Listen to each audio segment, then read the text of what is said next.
Now, could your age work against you in the job market? Career specialist Tom O'Neill is here to dispel this myth, which is great news, particularly for all the staff here at Avalon. There you go, including myself.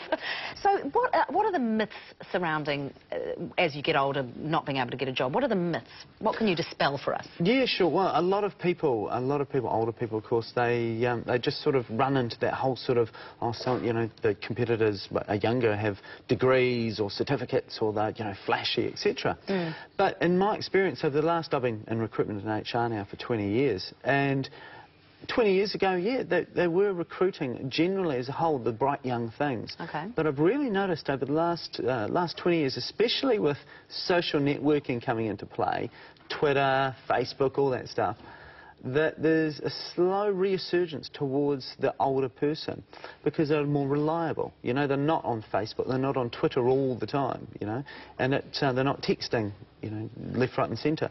And so it's actually quite a resurgence towards the older person. So are employers saying, hang on a minute, if I choose this 55-year-old as opposed to the 30-year-old, with the 55-year-old I might get better productivity? Is that what you're saying? Because they're not going to be Facebooking. Absolutely. I mean, if you're, and especially for small to medium-sized employers, if you've got 2 administration staff, you know, say you're a plumber, you've got 2 admin staff, 6 people on the road, if one of those admin staff is on Facebook, Twittering, you know, texting all the time, you know, for 50, let's say half the day, your business is 75%, you know, productive.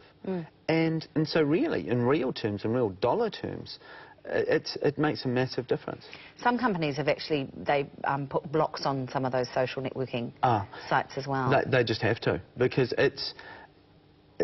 Facebook is just a completely new way to communicate, completely new way to interact.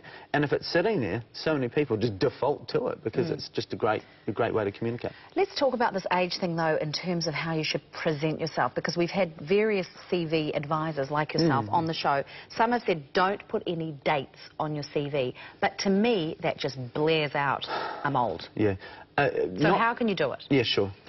Not putting dates in your CV just screams, oh no, something's wrong. Yeah. And as a recruiter, you know, you want to get a complete history of a person. You want, when you finish reading the CV, to have your questions answered and be excited about going to the next stage. When you read a CV that has no dates, you're something, oh, hold on, something's up. Alert, alert. But what you can do is, A, not put in your date of birth, you know. Date of birth, don't put it in. Yeah, you don't I need wouldn't to. do that, no. Secondly, stop your career history in '92. You know, you don't need to, you know... So in 1967? Yeah, absolutely. We get CVs all the time. What, you know, say 1967? 1967, you know, retail sales assistant at so-and-so, you know, 1971, blah, blah, blah, blah, blah. And it's like, employers are not interested. And secondly, they don't need to know.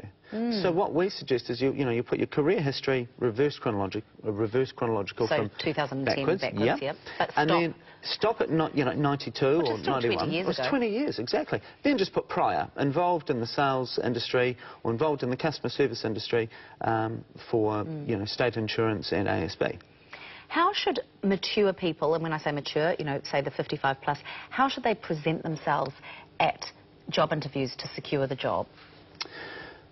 They need to really concentrate on 3 key things. They need to focus on, firstly, their experience. You know, they have experience, an 18-year-old doesn't. You know, they may have 18 years experience or 38 years experience, you know, and how can an 18-year-old compete with that? So it's remembering that.